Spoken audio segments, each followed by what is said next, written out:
Back to our channel. So today in this video we are going to discuss about how to set saving goals in Qube money. So without wasting much of our time, let's get straight into the video.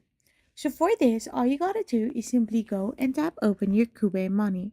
So now to set a saving goal in Qube money, you need to create a Qube account.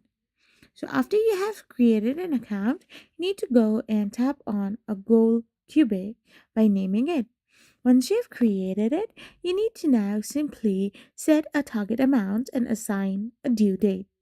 You can now track your progress within the app, and if your plan allows, that is a paid version, you can enable spending from the Go Cube if needed before the target date.